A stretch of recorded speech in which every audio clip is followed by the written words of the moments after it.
Assalamualaikum warahmatullahi wabarakatuh. Nama saya Muhammad Gafrianto dari Hukum Ekonomi Syariah kelas A. Di sini saya akan mempresentasikan tentang Islam di Andalusia, Spanyol. Bani Umayyah atau bahasa Arab Bani Umayyah atau Kekhalifahan Umayyah adalah kekhalifahan Islam pertama setelah masa Khulafaur ar-Rasyidin yang memerintah dari 661 Hijriah sampai 750 Masehi di Jazirah Arab dan sekitarnya, serta dari 756 Masehi sampai 1031 Masehi di Cordoba, Spanyol.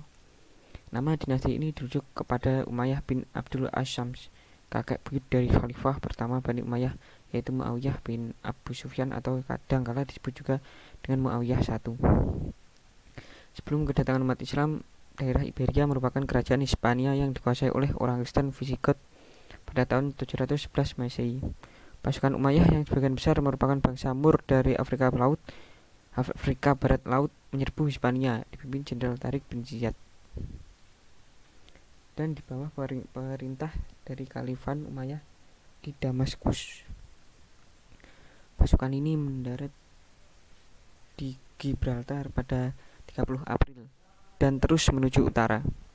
Setelah mengalahkan Raja Roderick dari Visigot dalam pertempuran Guadalete, kekuasaan Islam terus berkembang hingga pada tahun 719 Masehi. Hanya daerah Galicia, Basque, dan Asturias yang tidak tunduk kepada kekuasaan Islam. Setelah itu, pasukan Islam menyeberangi Pyrenea untuk menaklukkan Perancis, namun berhasil dihentikan oleh kaum Frank dalam pertempuran Tours 732 Masehi. Daerah yang dikuasai Muslim Umayyah ini disebut Provinsi Al-Andalus, terdiri dari Spanyol, Portugal, dan Prancis bagian selatan yang disebut sampai sekarang. Perkembangan politik.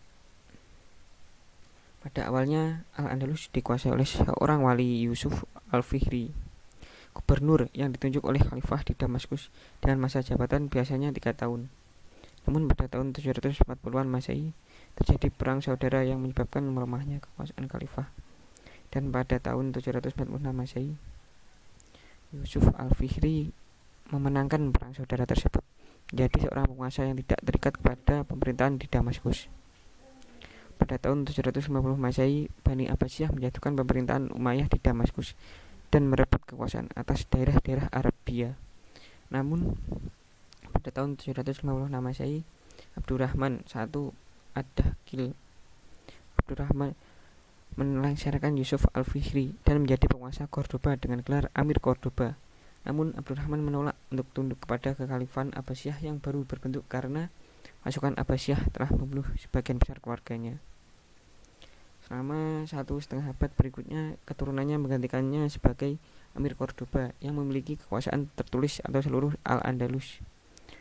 Bahkan kadang-kadang meliputi Afrika Utara bagian barat. Pada kenyataannya, kekuasaan Amir Cordoba terutama di daerah yang berbatasan dengan kaum Kristen sering mengalami naik turun politik. Itu tergantung kecakapan dari sang Amir yang sedang berkuasa. Amir Abdullah bin Muhammad bahkan hanya memiliki kekuasaan atas Cordoba saja. Masa kekhalifahan Andalusia, Spanyol diduduki umat Islam pada zaman Khalifah Al-Walid rahimahumullah tahun 705 sampai 715 Masehi. Salah seorang khalifah dari Bani Umayyah yang berpusat di Damaskus, di mana umat Islam sebelumnya telah menguasai Afrika Utara. Dalam proses penaklukan Spanyol ini terdapat 3 pahlawan Islam yang dapat dikatakan paling berjasa, yaitu Tarif ibnu Malik, Tariq bin Ziyad, dan Musa bin Nusair rahimahullahum ajmain. Tarif dapat disebut sebagai perintis dan penyelidik. Ia menyeberangi selat yang berada di antara Maroko dan benua Eropa itu dengan satu pasukan parang. 500 orang diantaranya adalah tentara berkuda. Mereka menaiki 4 buah kapal yang disediakan oleh Julian. Dengan dikuasainya daerah ini, maka terbukalah pintu secara luas untuk memasuki Spanyol. Dalam pertempuran di suatu tempat yang bernama Bakah, Raja Roderick dapat dikalahkan. Dari situ Tariq rahimahumullah dan pasukannya terus menaklukkan kota-kota penting seperti Cordova, Granada, dan Toledo, ibu kota kerajaan Gotik saat itu. Kemenangan pertama yang dicapai oleh Tariq bin Ziyad rahimahullah membuat jalan untuk penaklukan wilayah yang lebih luas lagi. Untuk itu Musa ibnu Nusair rahimahullah merasa perlu melibatkan diri dalam gelanggang pertempuran dengan maksud membantu perjuangan Torik dengan suatu pasukan yang besar. Ia berangkat menyeberangi selat itu, dan satu persatu kota yang dilewatinya dapat ditaklukkan. Buruknya kondisi sosial, ekonomi, dan keagamaan tersebut terutama disebabkan oleh keadaan politik yang kacau. Kondisi terburuk terjadi pada masa pemerintahan Raja Roderick, Raja Goth terakhir yang dikalahkan Islam. Awal kehancuran kerajaan Goth adalah ketika Raja Roderick memindahkan ibu kota negaranya dari Sheffield ke Toledo. Sementara Witiza yang saat itu menjadi penguasa atas wilayah Toledo diberhentikan begitu saja. Keadaan ini memancing amarah dari Opas dan Azila, kakak dan anak Witiza. Keduanya kemudian bangkit menghimpun kekuatan untuk menjatuhkan Roderick. Mereka pergi ke Afrika Utara dan bergabung dengan kaum muslimin. Perkembangan peradaban pada masa Andalus Spanyol. Umat Islam di Spanyol telah mencapai kejayaan yang gemilang. Banyak prestasi yang mereka peroleh, bahkan pengaruhnya membawa Eropa dan juga dunia kepada kemajuan yang lebih kompleks, terutama dalam hal kemajuan intelektual. Dalam masa ini, lebih dari 7 abad kekuasaan Islam di Spanyol, umat Islam telah mencapai kejayaannya di sana. Banyak prestasi yang mereka peroleh, bahkan pengaruhnya membawa Eropa dan kemudian membawa dunia kepada kemajuan yang lebih kompleks. Kemajuan intelektual. Spanyol adalah negeri yang subur. Kesuburan itu mendatangkan penghasilan ekonomi yang tinggi dan pada akhirnya menghasilkan banyak pemikir. Masyarakat Spanyol Islam merupakan masyarakat majmuk yang terdiri dari 1. Komunitas Arab Utara dan Selatan. 2. Al-Muwaladun, orang-orang Spanyol yang masuk Islam. Barbar, umat Islam yang berasal dari Afrika Utara. Al-Shaghalibah, tentara bayaran yang dijual Jerman kepada penguasa Islam. Yahudi. Kristen Muzarab yang berbudaya Arab. Yang terakhir, Kristen yang masih menentang kehadiran Islam. Ilmu filsafat. Islam di Spanyol telah mencatat satu lembaran budaya yang sangat brilian dalam bentangan sejarah Islam. Ia berperan sebagai jembatan penyeberangan yang dilalui ilmu pengetahuan Yunani Arab ke Eropa. Pada abad ke-12, minat terhadap filsafat dan ilmu pengetahuan mulai dikembangkan pada abad ke-9 Masehi. Selama pemerintahan penguasa Bani Umayyah yang kelima, Muhammad bin Abdurrahman.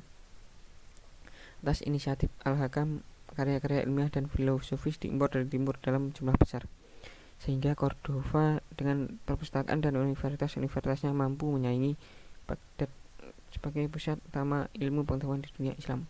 Pada akhir abad ke-12 Masehi menjadi saksi munculnya seorang pengikut Aristoteles yang terbesar di gelanggang filsafat dalam Islam, yaitu Ibnu Rushd dari Cordova, yang lahir tahun 1112 Masehi dan meninggal tahun 1198 Masehi.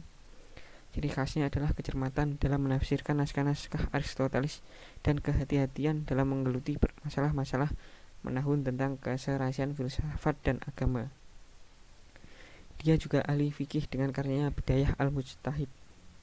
Sains. Ilmu kedokteran, musik, matematika, astronomi, kimia, dan lain-lain juga berkembang dengan baik. Abbas Ibnu Famas termasyhur dalam ilmu kimia dan astronomi.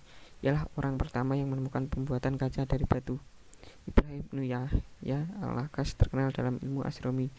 Ia dapat menentukan waktu terjadinya gerhana matahari dan menentukan berapa lamanya.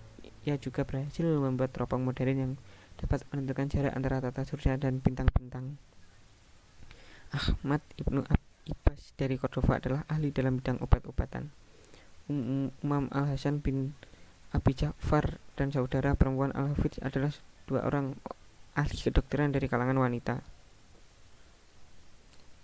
Dalam bidang sejarah dan geografi, wilayah Islam bagian barat melahirkan banyak pemikir terkenal. Fikih. Dalam bidang fikih, Spanyol Islam dikenal sebagai penganut mazhab Maliki, dan yang memperkenalkan mazhab ini di sana adalah Zaid Ibnu Abdurrahman. Perkembangan selanjutnya ditentukan oleh Ibnu Yahya menjadi khodi pada masa Hisham Ibnu Abdurrahman. Ahli-ahli fikih lainnya diantaranya adalah Abu Bakar Ibnu Al-Hutiyah, Munzir Ibnu Sa'id Al-Baluti, dan Ibnu Hazm yang terkenal. Musik dan kesenian. Dalam bidang musik dan suara, Spanyol Islam mencapai kecemerlangan dengan tokohnya Al-Hasan Ibnu Nafi yang dijuluki Zaryab.